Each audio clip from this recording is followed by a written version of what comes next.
Okay, whether you're doing cognitive psychology or cognitive science, cognition is about knowledge, how knowledge is acquired and represented and used by minds and brains and machines. And social cognition is about social knowledge, how we get it, how we represent it in our minds, and how we use it in the ordinary course of everyday living. The first of these questions is, where does knowledge come from? And if my slides would just work for me.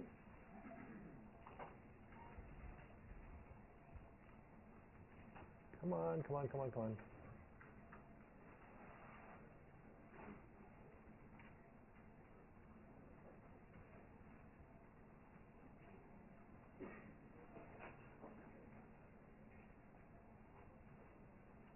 Someday, we'll figure out how to do this.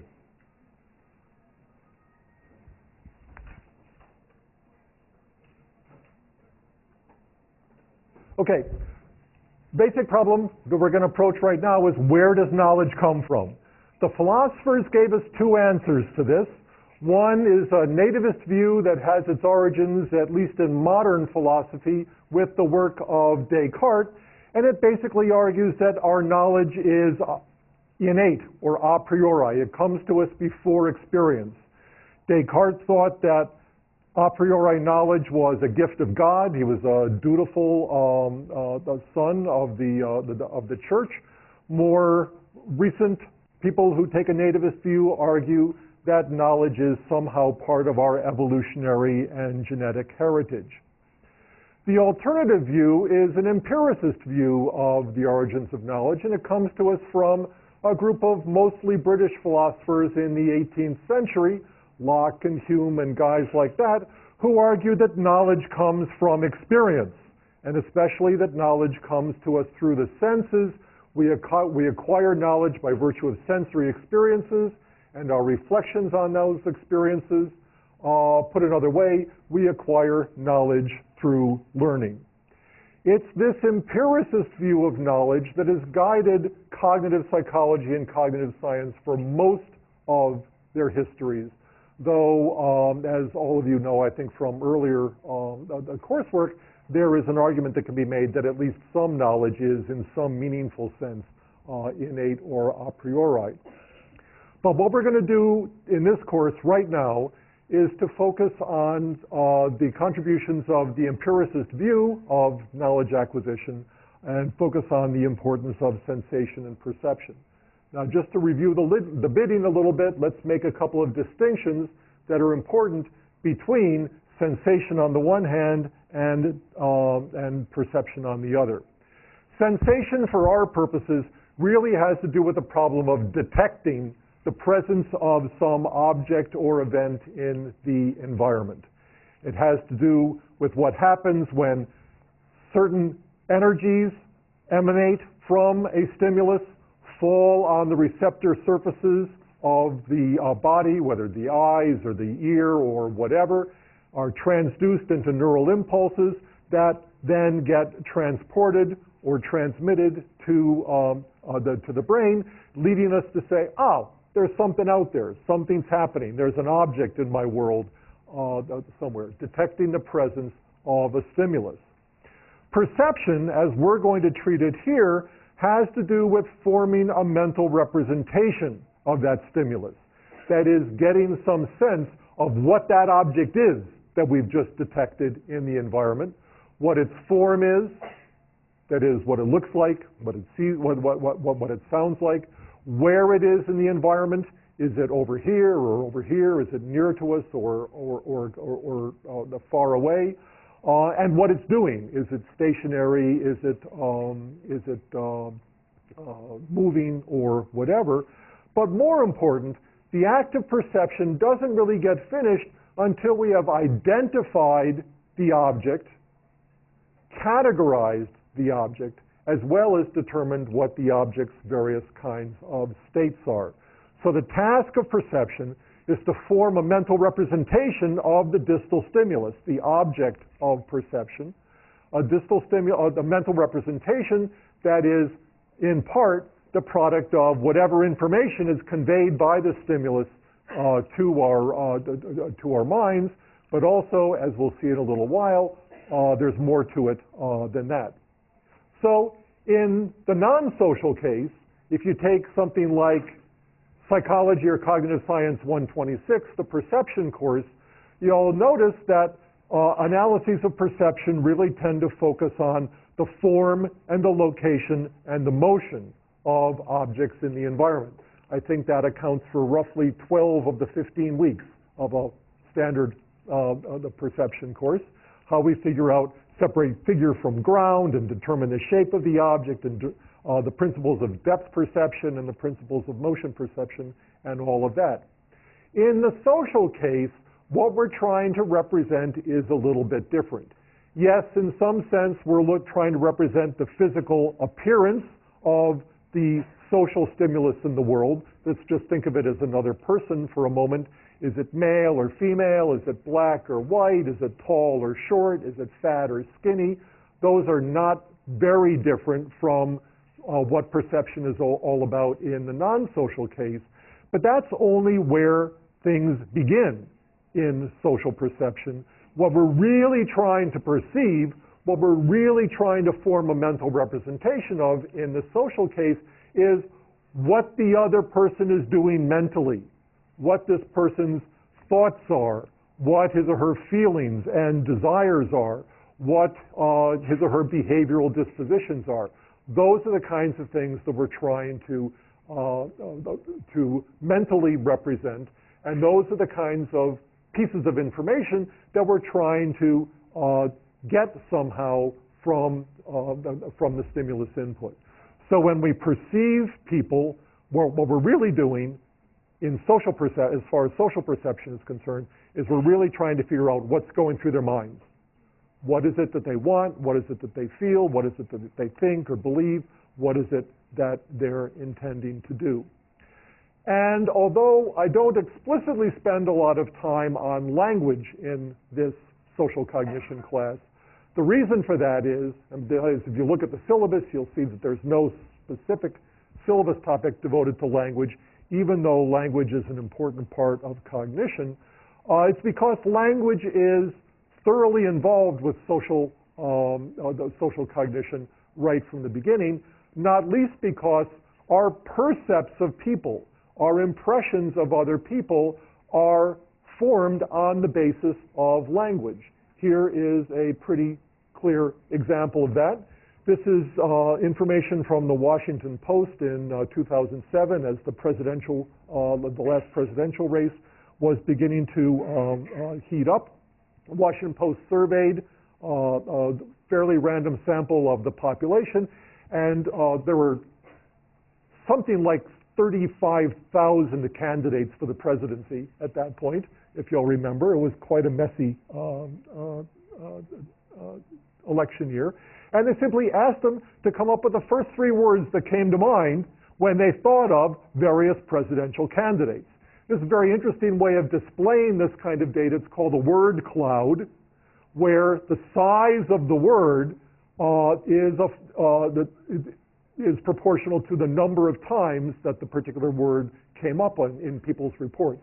It's not your usual kind of pie chart or something like that, but you really got a kind of sense about what people are thinking of when they look at when they think about these characters.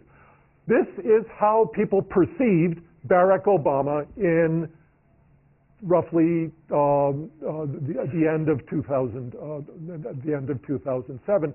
Their impression of him was contained in words like this: inexperienced, liberal, Democrat, black, young, good, and intelligent.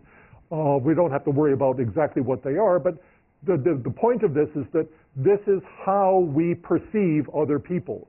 We perceive other people very much by using the medium of language. This is an equal opportunity course, so there's the Republican candidate, John McCain, okay?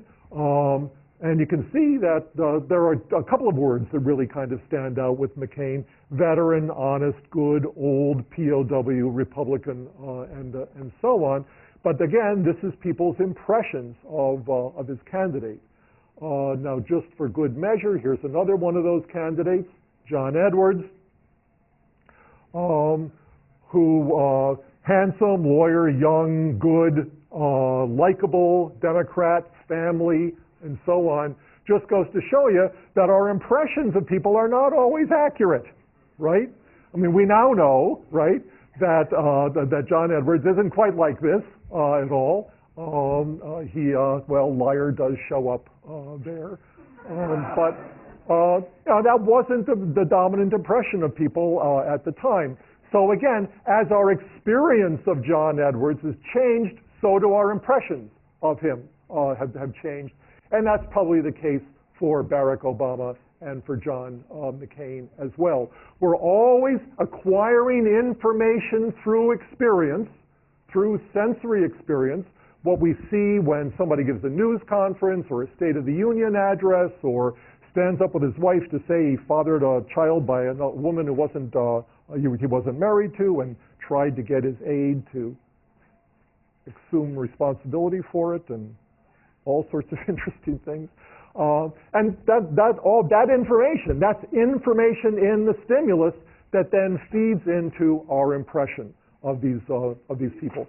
And what we want to know is, how does that happen?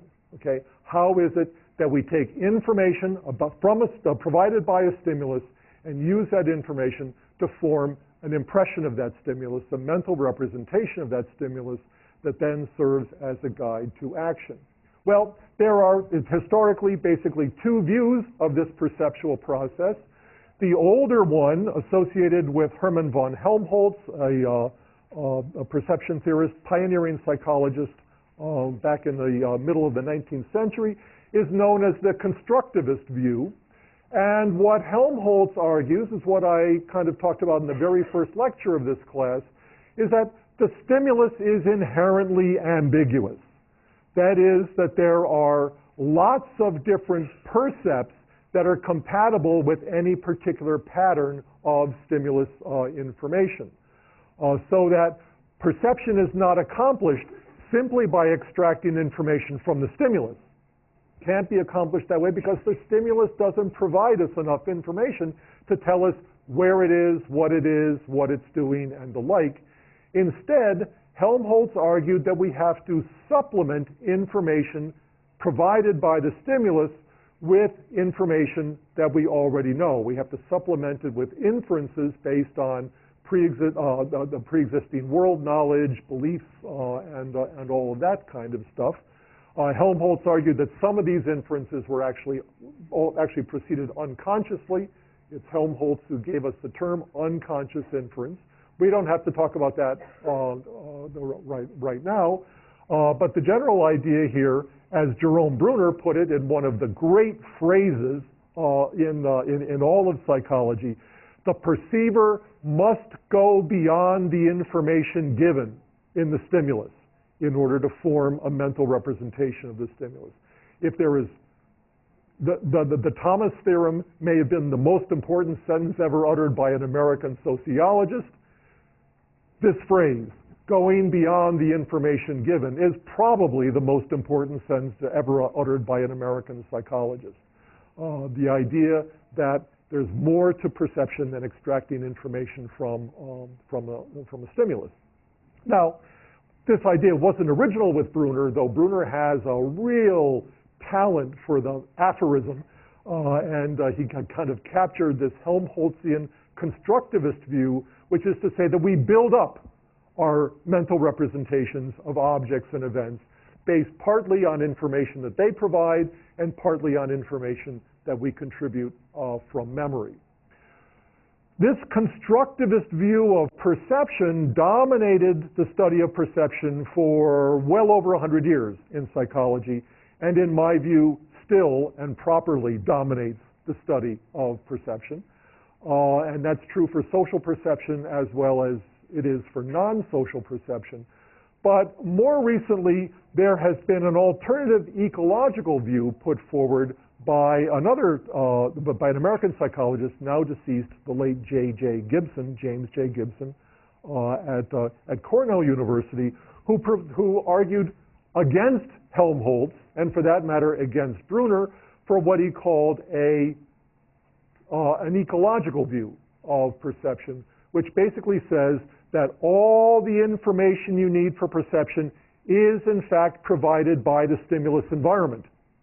And our perceptual apparatus, the apparatus that we use to see things and hear things and smell things and taste things, has evolved in such a way as to extract the information from the stimulus that allows us to see or hear the stimulus the way it really is. Gibson's own pithy phrase is, all the information you need for visual perception is in the light.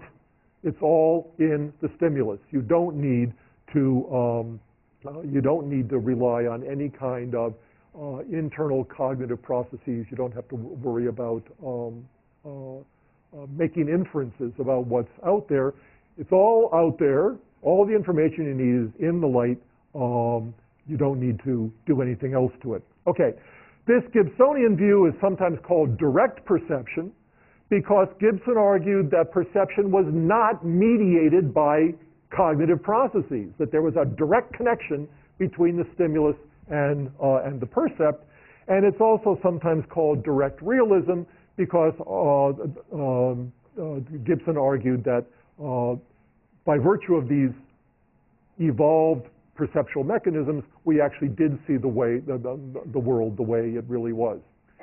This tension between the constructivist view of perception that began with Helmholtz and the ecological view of perception that was basically articulated by Gibson and his followers is a tension that is still with us. In these three lectures, today and on Wednesday, I'm going to focus on studies and theories that emanate from the constructivist view of perception. But on our last day, next Monday, I'll talk about some applications of the ecological view to social perception. But again, let's look at social perception, impression formation from the constructivist viewpoint. Now, earlier I made the point that our percepts of people, the impressions that we have of them, are captured in language, like those trait descriptions that were associated with the various the presidential candidates. But the real question that we want to approach first from the point of view of understanding social perception is, what's the stimulus? Okay? What's the stimulus that we're supposed to be extracting information from and making inferences about and so on? And here we see the other side of the importance of language, which is that language is very often the vehicle by which information about a person is conveyed to us for purposes of perception. Take a fairly mundane example. Your roommate sets you up with a blind date for Friday night. His sister's coming into town and says, yeah, let's go out, you know. And you say to him, well, what's your sister like, you know?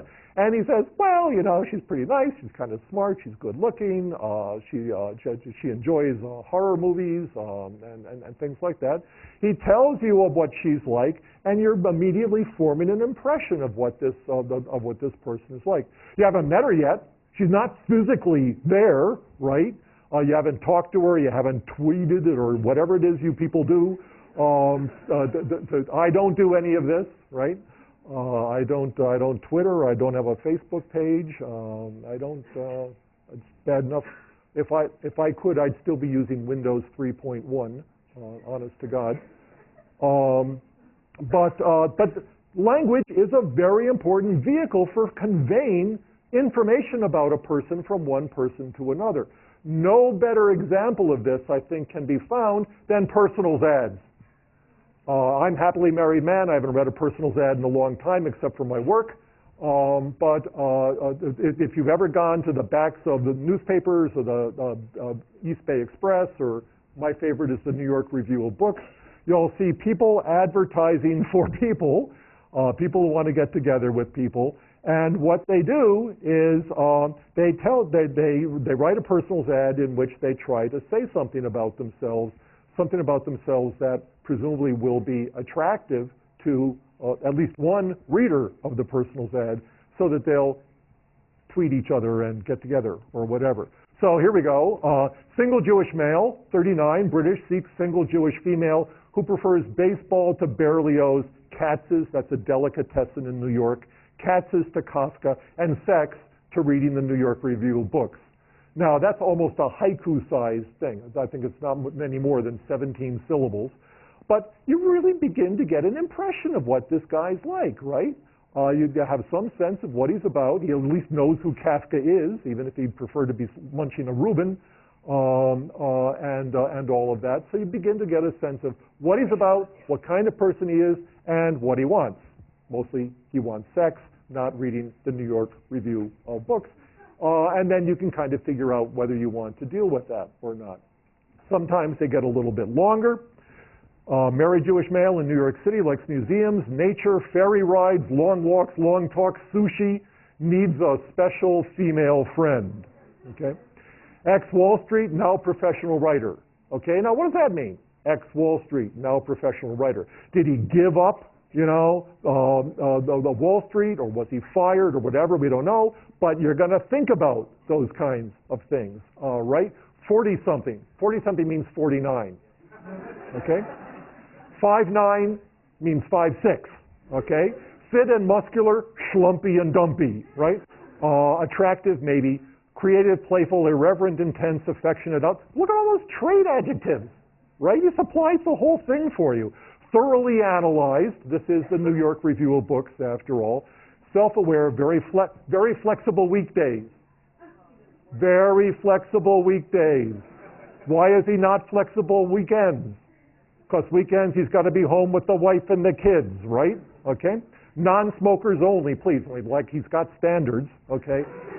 Photo appreciated. But as soon as you read something like this, you begin to get a sense of what this guy is like, right? And the way you get a sense of what this guy is like is not just by reading the words, but by starting to make inferences. Oh, he says he's 5'9", he's probably shorter. Oh, he says he's 40-something, that probably means he's on the high end, or whatever, okay? Whole stories can be conveyed here, but not just by the literal words of the stimulus. Here we go. Pretty warm, romantic, 56, 5'4", New York City, feminine female, as opposed to open, creative, musical, intuitive, professional, seeks confident male, 57 to 65, who also wants to rebuild a happy life. There's a whole Tolstoy novel in this personal's ad, right? I mean, you really get a sense that there's some kind of drama here, okay? Beautiful, lithe woman in mid-40s, rare blend of art and intellect, simplicity and elegance, financially and emotionally secure, seeks man equally at home in the world, who knows himself enough to know a good thing when he finds it. Meaning, her ex-husband didn't, okay? Or her boyfriend, or whatever it was, okay? Now, we're not making fun of these people, but I want you to see there are wonderful stories here, and some of it's kind of humorous, and some of it's kind of pathetic. But the point is that this is the stimulus information for social perception in so many cases. And when you read these things, you don't just take this at face value. You go beyond the information given. You read between the lines. You make inferences. You generate hypotheses that you might get a chance to test if you met such a person, okay? See what he or she is really like. And then, okay, I think that's it, okay? But you kind of get a sense of what this is all about. It's this process of forming an impression of another person based on whatever information is available, information that typically comes in the form of language, of words, often of trait adjectives and things like that, that is attempted to be captured by the whole process of person perception, a phrase that was introduced by our friend Jerome Bruner. He was everywhere in the 50s and 60s, and the wonderful cognitive psychologist who argued that persons, just like Necker cubes and duck-rabbit figures and all of that, could be the objects of perception. And Bruner and Renato Taggiuri, who was his co-author on this paper, argued that what are discussed in a seminal paper in 1954 kind of what the influences on perceptual organization are. First, there's the stimulus array. The stimulus array of the person, his or her behavior, verbal productions like this, or whatever, that provides the information for perception. There's also selective attention. You go to an ad like this, and the first thing you want to, you look at certain kinds of things first. You have men seeking men, or women seeking men, or men seeking women, or whatever. You focus your attention on the various kinds of information. Maybe some particular word will jump out at you and say, oh, that's interesting, or whatever, okay? Then there are linguistic categories in which we slot this information. The categories provided to us by language. And then finally, Bruner and Tajuri argued that our perception was also determined by the internal state of the perceiver, what the person's mental state is. Are you reading the personals ads just for enjoyment? Are you doing it just to prepare a lecture? Are you doing it because you really desperately need a date or whatever? And also other aspects of the emotional and motivational context. How you feel and what you want and what you feel deprived of is going to depend on how you perceive the person. They've taken their shot. They've written the personals ad. That is their stimulus. They are the stimulus. That's the stimulus. And now you have to now try to perceive them through the medium of this stimulus information. I actually like the personals ads a lot because the personals ads capture the essentially dialectical feature of impression formation, which is that there's a person who's a stimulus, there's a perceiver who's trying to form an impression of the stimulus, and at the same time the stimulus is trying to convey certain kinds of information to the perceiver in order to inculcate a particular kind of impression. These people write these personals ads deliberately and with malice aforethought. Go home tonight. This isn't homework. You're not going to turn it in or post it to the website or anything like that. Write a personals ad for yourself. Even if you're happily related to somebody, it doesn't make any difference. You can collaborate on it together if you want. And then think about the process of trying to present yourself to a stranger. What do you want them to know about you? What do you not want them to know about you quite yet? What kinds of inferences do you want them to make? How can you make sure that they make the right kinds of inferences? The dialectic between impression formation, which is what the perceiver does, and impression management, which is what the stimulus does. The stimulus, who's a sentient, conscious being who has goals and motives and beliefs and all that kind of stuff. That's a very, very, very interesting, very interesting dynamic. Okay, so that's Bruner and Tajuri. At roughly the same time, Solomon Asch, who is probably better known to you from your introductory psychology course for his studies of conformity and perception, famous Asch conformity experiments, same guy. Asch was actually a perception psychologist.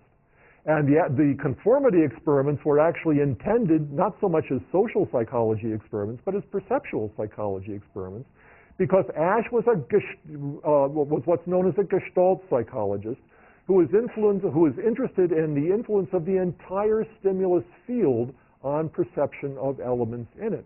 And Asch argued that other people constituted part of the field against which perception was constructed.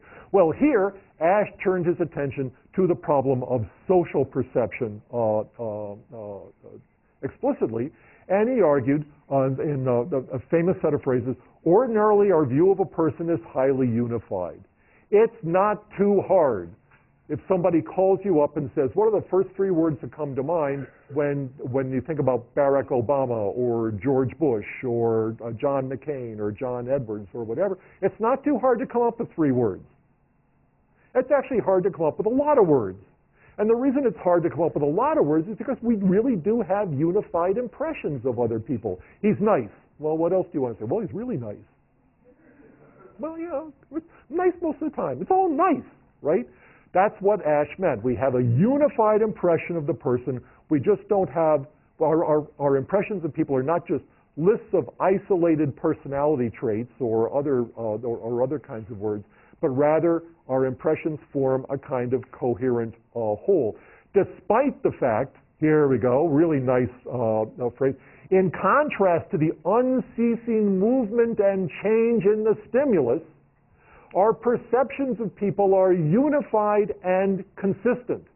Here we get a very interesting reference to one of the proofs of Helmholtz's constructivist approach to perception, which is that the stimulus information may change as an object moves or comes closer to us or whatever, but our perception of that object doesn't change very much. Ash noted exactly the same thing in the case of social perception. One minute you see somebody studying, the other minute you see somebody beating his dog, the next minute you see somebody kissing his girlfriend, but those are all very different kinds of things that the person does, but our impression of that person tends not to change as much as the stimulus information that's conveyed. And Ash actually tried to figure out how this happens. How do we bring the many complex stimuli that a person presents to us into some kind of coherent whole, okay? And let's just skip over this for a second. Here is questions. How do we organize the various data of observation into a single, relatively unified impression? How do our impressions change with time and further experience? And what effects on our impressions do things like motives and feelings and all that have? Okay, those are the basic questions for person perception. They're the same now as they were almost 65 years ago. Okay, there are two different competing ways of thinking about impression formation. One of these is a kind of simple algebraic way of thinking about it, which is that our impression of a person is somehow the sum of his individual characteristics. If I say to you that Judy is intelligent and creative, and she's a mountain climber, and she enjoys playing racquetball, that's all you know about Judy, okay? And then you somehow add those up to form a coherent, unified impression. The other view, the view that Ash himself proposed, was that our impression isn't just a toting up of all these individual trait adjectives, but rather there's a unified impression. He was a Gestalt psychologist, that our impressions of people are a Gestalt, a whole that is more than simply the sum of its parts. Now, Ash didn't necessarily clinch the case for our unified impression in his work, but this is kind of where it came out of. And next time, when we talk about an alternative approach to person perception, we'll show you what we mean when we talk about our impressions being the sum of a set of independent characteristics. Well, let's just get to Ash's experiments here for a second. Ash invented what's known as the impression formation paradigm. This is still the dominant way in which we study impression formation and person perception, lo these 60-some years later. It's a very, very, very important invention. And it's a very simple procedure. You present a list of trait adjectives that ostensibly describe some individual. I'll give you an example in a minute. And then you ask the person simply to respond. That's the stimulus. You ask the person simply to respond with their impression of that individual. This impression might take the form of a free description, a little narrative, a couple of sentences. Or it might take the form of ratings on an adjective checklist where you provide the response terms to people. Now, if you say somebody is intelligent, creative, and witty, that's the stimulus. And the checklist is intelligent, creative, and witty. That's kind of a stupid experiment, right? You're not going to do that. The important thing is to collect the response in different terms to see what people make of the stimulus information. Okay, here's the stimulus set, the trait ensemble for Ash's very first experiment. One group of subjects got a description that looked like the following: intelligent, skillful, industrious, warm, determined, practical, and cautious. Okay, now just given that information, start thinking about what kind of person this might be. Okay? This is what you know. Now, start thinking about your impression of that individual. The other half of the subjects got exactly the same stimulus information, except that Ash substituted here, embedded in the middle of the list, the word cold for the word warm. It's the only difference. This is the manipulation.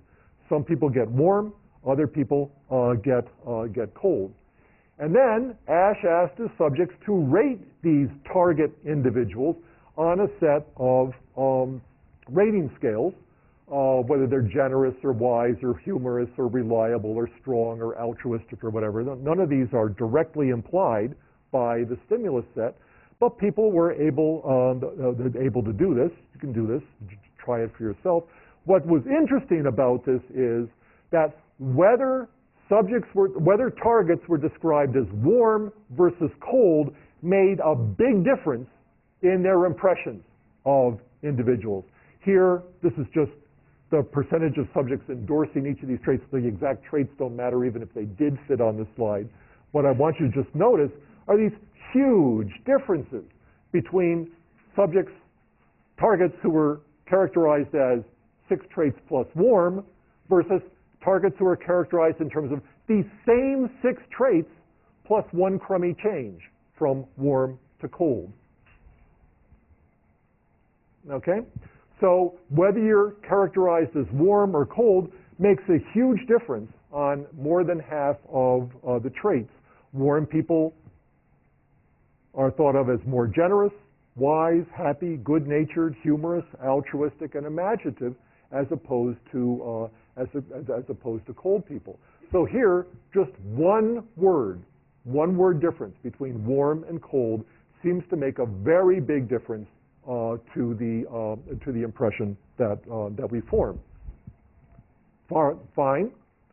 But now, Ash repeats the experiment, and he said, okay, let's just do this again. Okay, same 6 surrounding words, but now he inserts the word polite or blunt.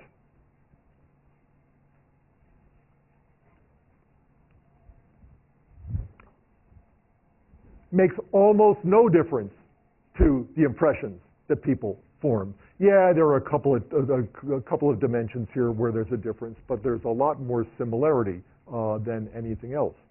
Characterizing somebody as warm or cold makes a big difference to the impression that we have of that person. Characterizing a person as polite versus blunt makes almost no difference to our impression of that individual. This was a first big finding of Ash's experiments, and it led him to postulate the existence of what he called central traits. That is, there are some traits, like warm and cold, that are central to the impression that we form of an individual. Central traits, qualities that, when changed, alter the entire impression of a person.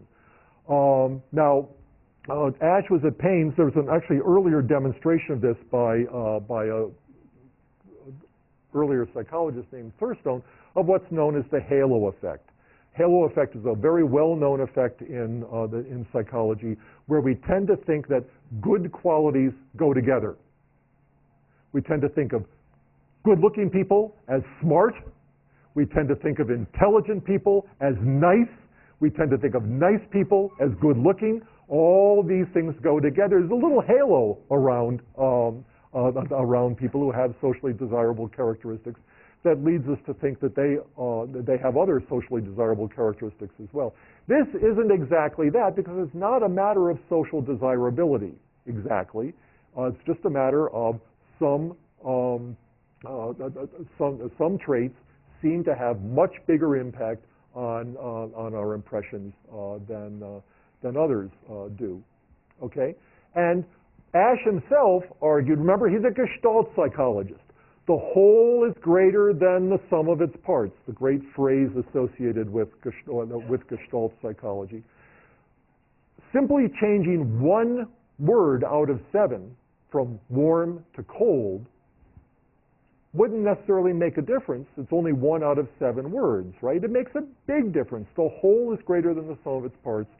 And Ash argued that a central trait, the presence of a central trait in a description of a person, changes the meaning of everything else.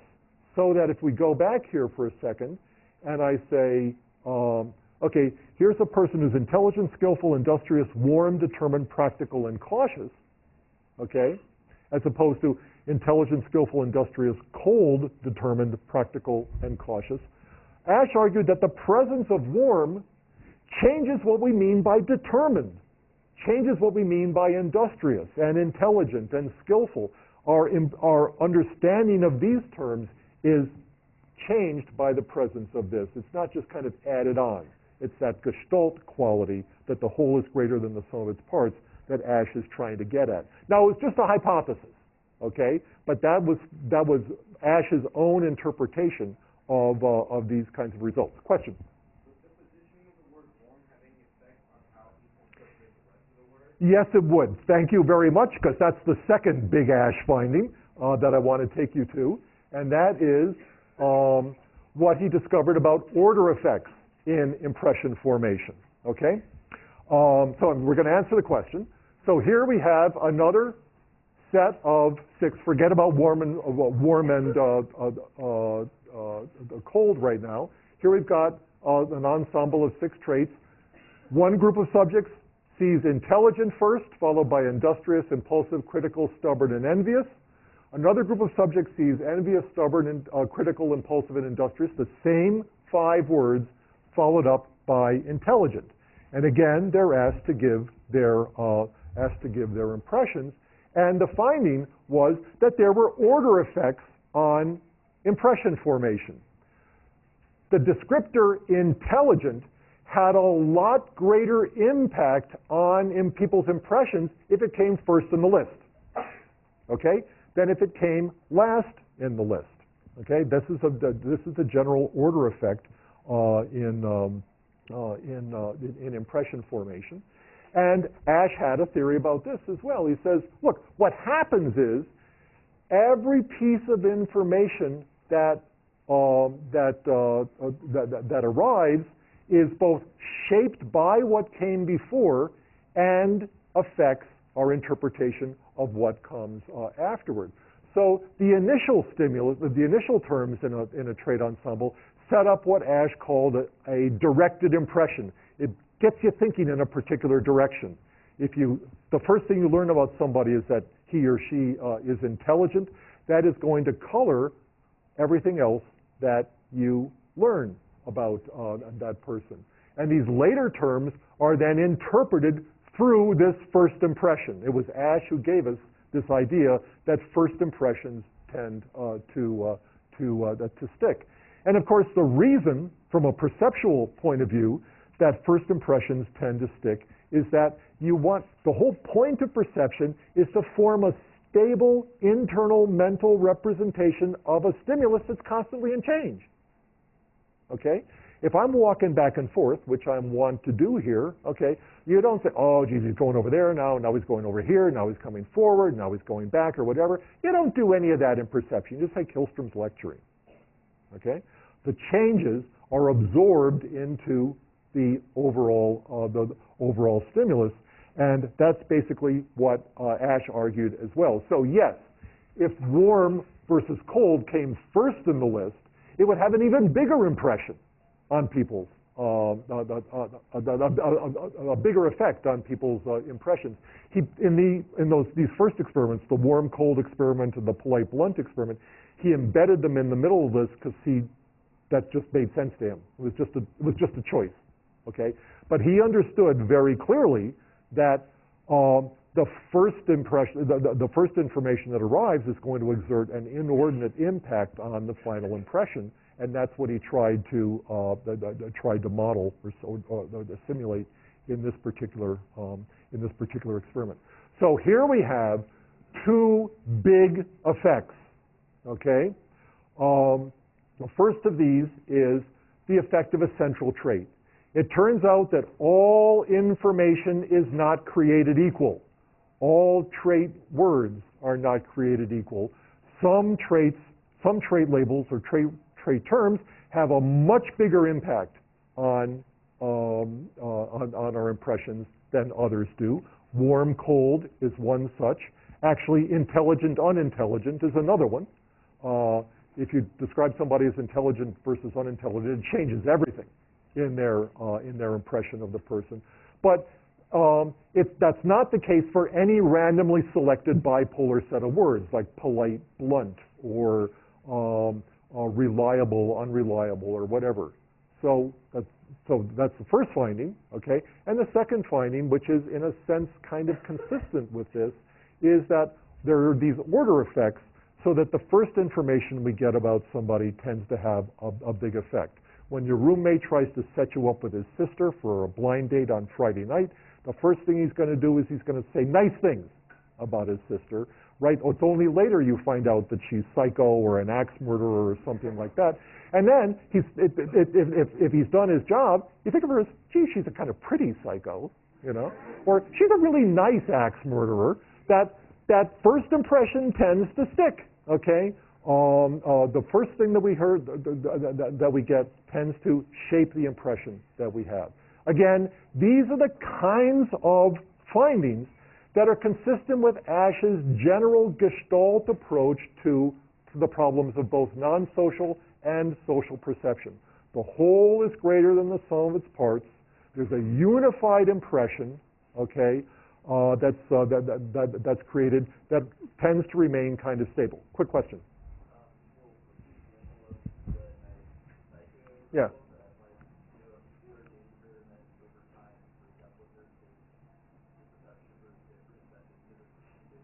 Well, at some point, it's like these presidential candidates. You get an impression of them, right? And then you actually see them through a 15-month election campaign or 12 months of a presidency or something like that. And then you begin, it doesn't say that it sticks forever. It's just hard to change. It takes a lot of information to change. And the reason it takes a lot of information to change is that the early information shapes our perception of the later information. It's all related. The whole is greater than the sum of its parts. If all you were doing was adding stuff up, okay, you might not get these kinds of order effects. Though next time I'll show you a series of studies that suggest that you can go a long way just adding stuff up. One more quick question, then we got to go.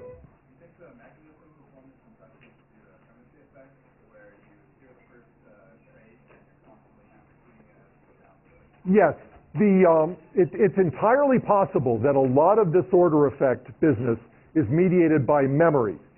Asch didn't think of that, okay, but he might have. So you can imagine that it's not a perceptual effect, it's order effect, it's really a memory effect.